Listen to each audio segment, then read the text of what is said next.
Olá, turma. A partir desse momento, vocês vão começar a observar o ambiente, tá? Nós vamos deixar de falar de números, sabendo que a epidemiologia não é matemática, mas que mexe com números, e vamos observar o ambiente epidemiológico, tá bom? Resolvi gravar a aula sem vídeo, porque eu tô passando por uma gripe muito forte, vocês devem estar observando a minha voz aí, tô bem gripada, então eu prefiro gravar a aula sem a imagem, tá bom? Então vamos lá. Vamos para a segunda aula de hoje. Nós precisamos observar as formas e ocorrências da doença em nosso território, né? Nós somos um Brasil de uma extensa gama de área populacional e dentre essas áreas populacionais nós temos vários quadros, né, que são desenvolvidos em um único território, que é o território brasileiro. Mas se nós observarmos pela grande área de extensão, nós sabemos que tem áreas rurais, as áreas urbanas, e dentre essas áreas rurais e urbanas nós temos patologias que vão se apresentar de forma diferente, né? E seus vetores vão se apresentar levando doenças, às vezes até pela falta de saneamento básico na região. E nós já estudamos isso, vocês todos são profissionais da área de saúde, sabem muito bem do que eu estou falando. Bem, eu observo o Brasil e observo as determinadas doenças que tem em meu território, né? E eu observo também que, sim, grande maioria são doenças ou parasitárias, né? Ou doenças que vão ser transmitidas por algum vetor, trazendo o quê? Endemias. E grandes endemias ou endemias rurais, tá?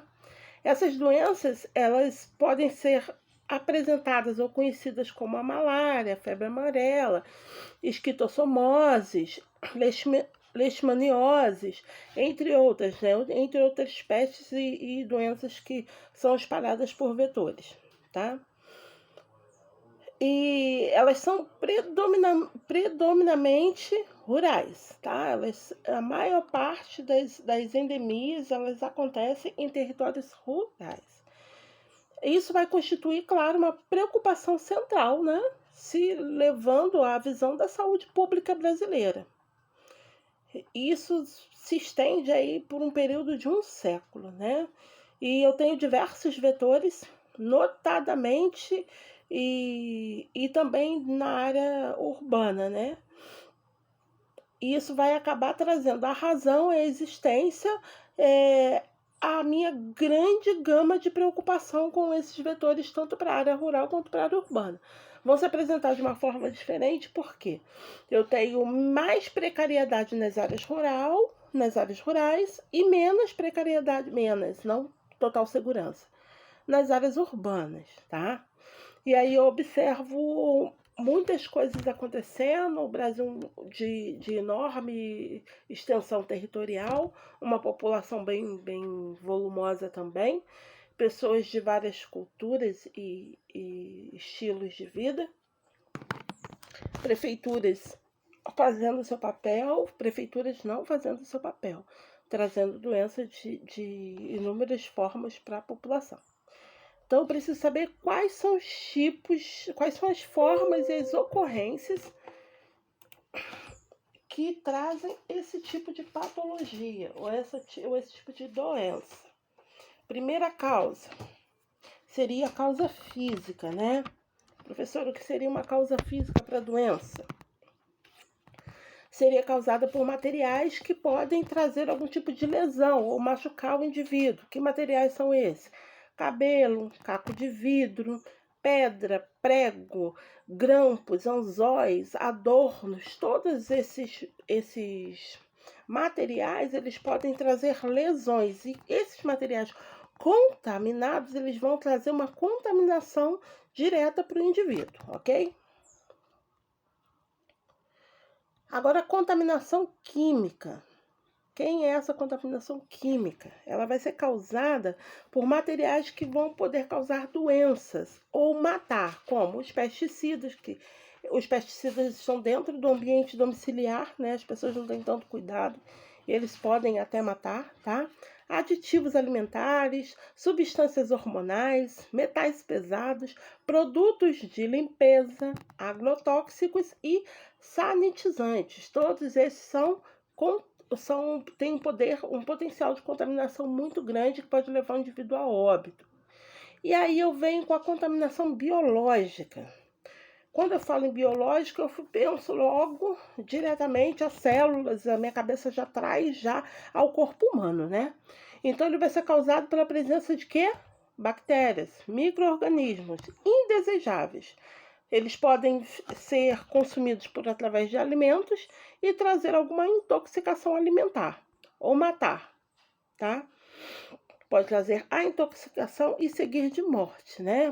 Essa intoxicação pode vir por bactéria, fungo, bolores e mofos, parasitas e também pelos vírus. E aí a gente observa a pandemia, né? Que foi uma contaminação que veio de uma forma global, mundial, e que veio por aerossóis e acabou contaminando toda a população mundial. Isso é muito grave. E aí eu tenho a contaminação de origem. Que contaminação é essa? Ela vai ser considerada considerando que todo alimento possui certa quantidade de micro-organismos. Nós precisamos entender isso. Todo local tem micro-organismo, né? Qualquer lugar que você vai tocar, vai ter micro-organismo, vai ter bactéria, né? É necessário impedir o aumento de contaminação para manter a sobrevivência, né? E minimizar para diminuir a sobrevivência do vírus e minimizar a multiplicação desses micro-organismos. E isso vai possibilitar uma maior qualidade de vida para os seres humanos, tá? E a contaminação cruzada, que também é bem conhecida por todos os profissionais da área de saúde, que vai ser a transferência do micro-organismo ou da bactéria, né?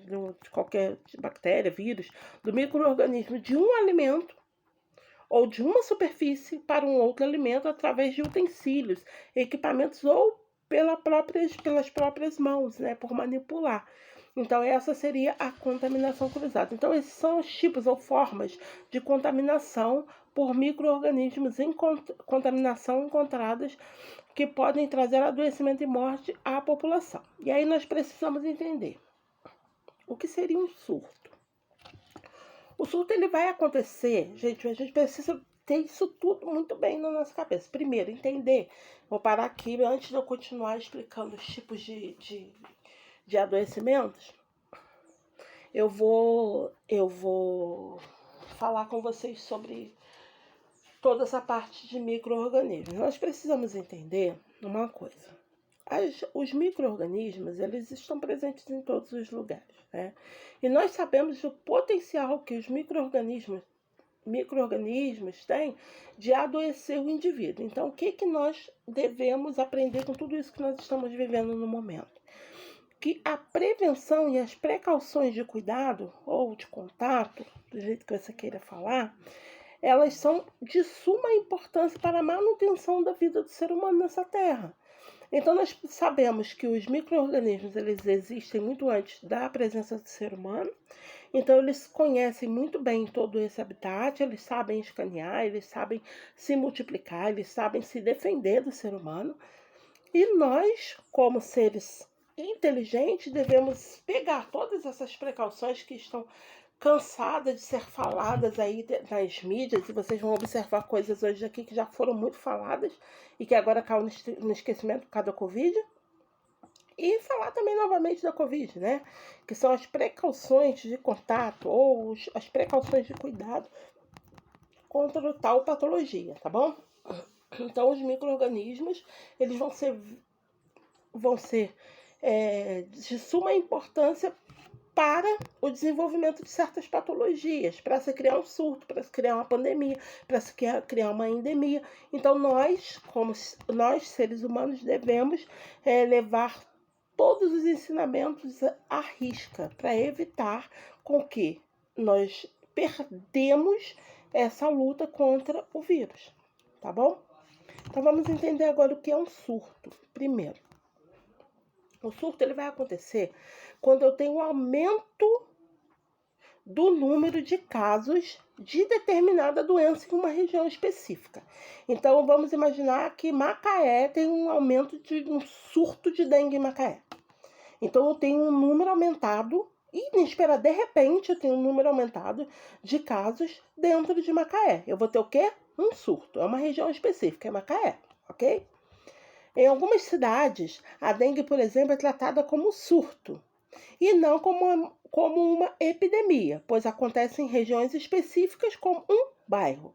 Então, eu tenho surto no aeroporto, eu tenho surto no centro da cidade, tá bom? Então, eu tenho um surto de dengue naquela região, que é Macaé. E a dengue? Será que vocês ainda recordam de que forma que eu previno a contaminação pela dengue? Quem é o mosquito, o vetor dessa doença? Agora, a epidemia. Uma epidemia ela irá acontecer quando existe a ocorrência de surtos em várias regiões. Então, lá no surto, eu tenho em uma única região, uma localidade. Aqui eu tenho em várias regiões, eu tenho uma epidemia, né? A epidemia em nível municipal é aquela que vai ocorrer em diversos bairros, apresentando certa doença. Então, eu tenho a cidade de Macaé como referência, eu tenho o bairro Aeroporto, o centro da cidade, eu tenho o Lagomar, eu tenho, sei lá, eu não sei mais o nome de outros bairros. Eu tenho, sei lá, 6 bairros de Macaé com surtos de dengue. Eu tenho uma epidemia de dengue na região de Macaé. Então, deixa de ser um surto que estava somente lá no bairro Aeroporto para ser uma endemia, uma epidemia, porque agora eu tenho vários bairros da mesma cidade com a patologia, tá bom? Apresentando os surtos de dengue. Exemplo. Peraí, deixa eu ver se tem mais alguma coisa a se falar. Tá. Nível estadual. Aí, quando eu tenho uma epidemia, isso dali eles deram um exemplo de nível municipal, né? Municipal, eu vou ter que ter mais de um bairro apresentando o surto para mim poder classificar como epidemia. Agora, quando eu falo em situação de estado, eu preciso ter várias cidades registrando um nível inesperado de surtos de dengue. Aí eu vou ter uma epidemia estadual, tá? Exemplo, em fevereiro deste ano, é o ano de 2020, tá, galera? 20 cidades haviam decretado epidemia de dengue. Então, eu tenho uma epidemia em 20 cidades, tá bom? Aí eu vejo a epidemiologia, né? O que é epidemiologia? Que é aquele estudo todo que nós vimos na aula passada, vai nos dizer. Olha só, eu tenho 1.571 casos, tá? Prováveis de dengue lá em Minas Gerais, até o momento. Confirmado, 3 óbitos. Cidades com incidência alta ou muito alta de casos, eu tenho todas aquelas cidades marcadinhas ali, tá? Infestação, aí ó, 853 municípios mineiros. Aí eu tenho uma classificação, ó, 60 estão com risco de surto, 293 estão em situação de alerta, 478 estão com condição satisfatória de até 0,9%. 85% dos focos do mosquito estão nas residências mineiras. Então, eu observo dentro do estudo epidemiológico as cidades como estão sendo classificadas e o local, o motivo. O surto está acontecendo dentro de que local? Das residências lá em Minas Gerais. Então, são o quê? Acúmulo de água parada, em potinhos, lixo jogado nos cantos, aquela história lá antiga que nós já conhecemos. E aí eu tenho, ó, de acordo com uma incidência regional, 44 casos prováveis, 1,1 de taxa de alerta, e eu tenho a divisão de Minas Gerais de acordo com as regiões norte, noroeste, oeste, sul, sudeste, centro-oeste, centro-sul. Então, a epidemiologia, o que ela vai me dar? Ela vai me dar dados, ela vai me fornecer informações. Se eu fosse funcionária do setor privado lá da cidade de Minas Gerais, sabendo que eu já tinha 3 óbitos por dengue, com certeza complicações de dengue hemorrágica, sabendo que eu já estou com 1.770 casos de doença. Tem muitas cidades com surtos de dengue. O que eu preciso fazer? Começar a conscientização e a prevenção. Quais são como que eu conscientizo a população? Solicitando para cada morador averiguar o seu quintal, observar se tem água parada no quintal, fazer uma varredura no quintal para retirar potinhos parados com água, mostrar o potencial de disseminação da patologia. Aí o que o Ministério da Saúde fez no período da dengue? Tanto os impressos quanto os anúncios de televisão ensinando a população a cuidar do seu ambiente, né? Manter a caixa de água fechada, porque o mosquito ia lá, pousava lá dentro, colocava seus ovinhos lá dentro, eclodia e pronto, milhares de mosquitos adoecendo a população. Manter tampada os tonéis e barris de água. Muitas cidades no interior, as zonas rurais, mantêm esses barris de água por causa da falta de água. Lavar semanalmente com escova. Por que da escova? Porque a escova ela vai lá naqueles cantinhos e vai retirar os ovinhos que estão agarrados na lateral, né, dos utensílios. Então precisa da escova. Lavar os tanques e utilizar escova e sabão para poder retirar esses ovinhos que estão grudados na parede. O que eu preciso fazer com os pratinhos dos vasinhos? Encher com areia para evitar o acúmulo de água. O saco de lixo manter fechado. A tampa do lixo também fechadinha para evitar com que a água de chuva acumule lá dentro. Manter as calhas limpas para evitar o acúmulo de água. Não deixe a água acumulada sobre a sua laje, sem contar o quintal e piscina e tantas outras coisas que o pessoal de endemia vai para as ruas, né, que é os agentes comunitários de saúde, vai para as ruas para poder tentar minimizar, evitando assim mortes e por conta do surto de dengue. E essa imagem te diz alguma coisa? Essa imagem reporta o período que nós estamos vivendo, né? O que seria realmente a pandemia? Pandemia é uma escala de gravidade. Em uma escala de gravidade, é o pior de todos os cenários. Então, nós não precisamos muito falar, porque nós, infelizmente, estamos vivendo, né? Ele acontece quando uma epidemia ela vai se estender a níveis mundiais, ou seja, espalha por diversas regiões do planeta. Então, se espalha a nível de mundo, tá? Em 2009, nós vivemos uma pandemia, tá? Que é a gripe A, que seria a gripe suína. Passou de uma epidemia para uma pandemia quando a OMS começou a registrar casos em 6 continentes do mundo, ok? Não com a resposta que a pandemia da Covid deu, né? Com a quantidade de mortes, claro que não, mas foi considerada uma pandemia. E agora, em 11 de março de 2020, eu venho com a Covid-19, que não encerrou até o exato momento, né? Já vai fazer um ano. Também passou a ser uma epidemia que começou lá em Wuhan, na China, para uma pandemia que se espalhou rapidamente, de uma forma feroz para o mundo inteiro. E aí mudou rotina, mudou hábitos do profissional da área de saúde, independente se você trabalha no Sistema Único de Saúde, se você trabalha no sistema privado, se você é enfermeiro do trabalho, se você é técnico de enfermagem do trabalho, mudou a tua rotina. Você deixou de trabalhar só com o protocolo de prevenção para ter o protocolo de precaução e prevenção da Covid. Roupas vieram, maquinários vieram, equipamentos vieram. E hoje nós estamos completamente diferentes de tudo aquilo que nós vivíamos até 11 de março de 2020. A pandemia ensinou alguns trabalhadores de saúde? A pandemia ensinou alguma coisa à população? Será que eu sei como prevenir? Será que eu sei como orientar? Será que eu sei como reportar? Precisamos pensar. Por isso que eu pedi para vocês fazerem uma análise antes até de assistir a videoaula. Vamos ver o Brasil agora, ontem, 10 de fevereiro. Hoje ainda não tenho, né, o retorno. Ontem, total de mortes. Aí eu venho com o retorno da epidemiologia.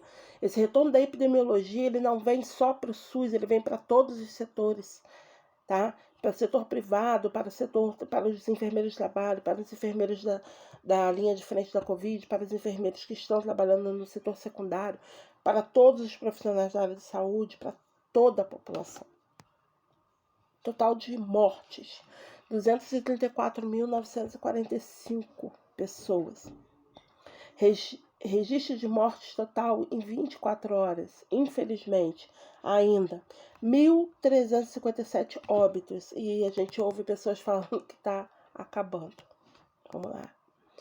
Média de novas mortes nos últimos 7 dias, a variação de 14 dias, né?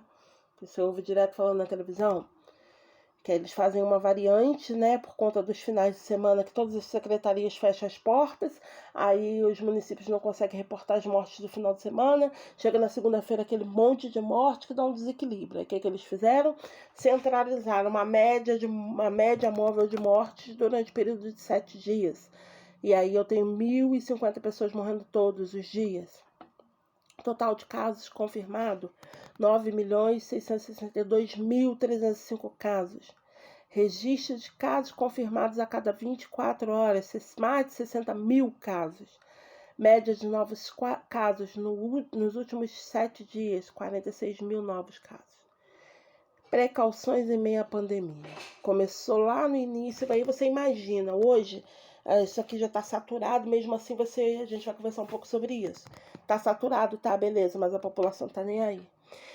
E aí eu preciso lavar as mãos frequentemente com água e sabão. Gente, é frequentemente, lavar as mãos todo, qualquer momento, antes de tocar qualquer alimento. Por quê?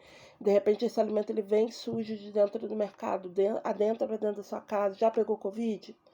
Se pegou, toda a família pegou, sabe que a imunidade é baixa e você pode se contaminar novamente daqui a 30, 60 dias.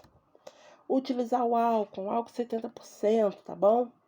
Evitar tocar boca, nariz e olhos. Gente, evitar, claro que. Por que a palavra evitar? Porque muitas das vezes a gente não consegue, acaba, né, levando a mão nos olhos e é aí que surgem as contaminações e os óbitos.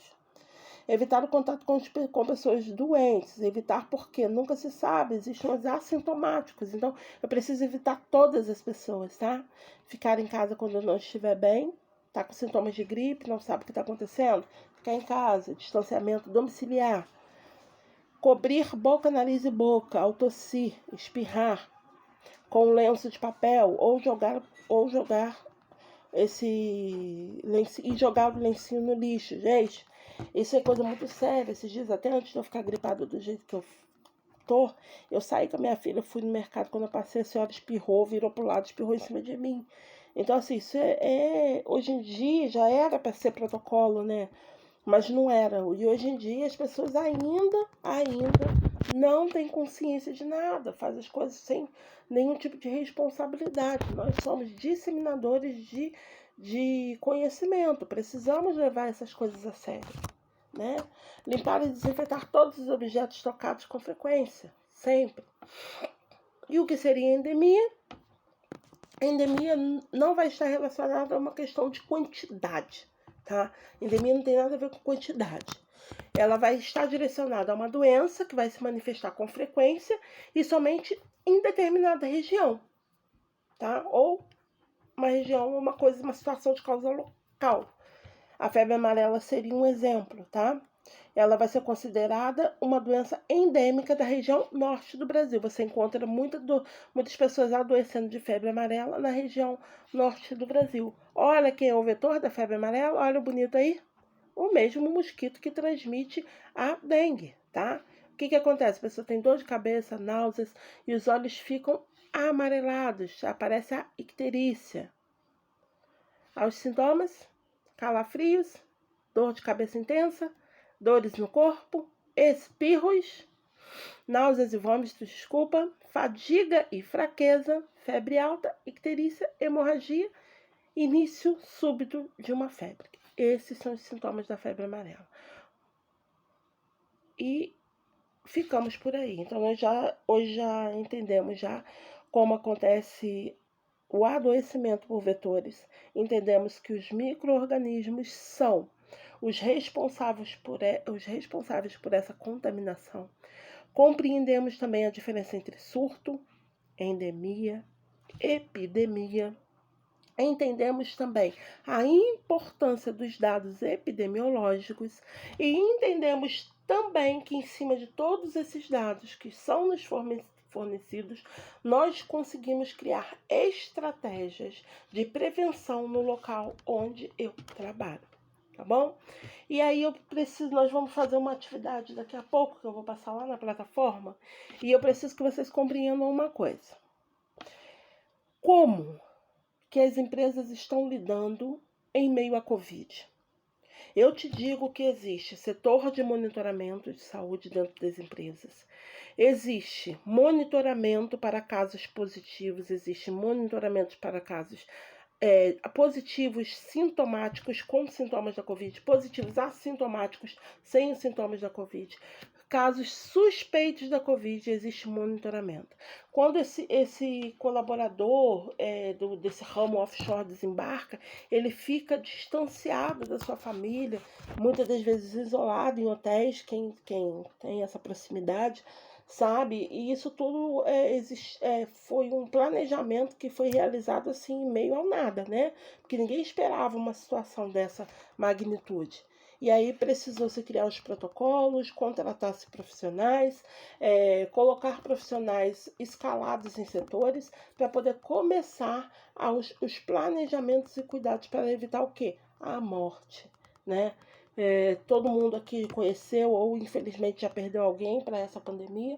E nós estamos aí. A vida de vocês, a partir de hoje, mudou muito, né? Porque hoje não adianta querer, eu não quero mais falar de pandemia, você vai viver ela. Eu não quero mais saber desse negócio. Não, você vai viver ela, você vai trabalhar com ela, você vai ter que lidar com ela. Você vai fazer parte de protocolos em cima da pandemia. Então você precisa se adequar e entender que todas as empresas, setores públicos, privados, eles tiveram que se adaptar por conta da situação da pandemia no Brasil e no mundo. E ficamos por aqui. E agora eu quero ouvir vocês, ok? Vou passar a atividade, eu quero ouvir, saber um pouquinho da experiência de cada um de vocês. Até a próxima aula, beijo!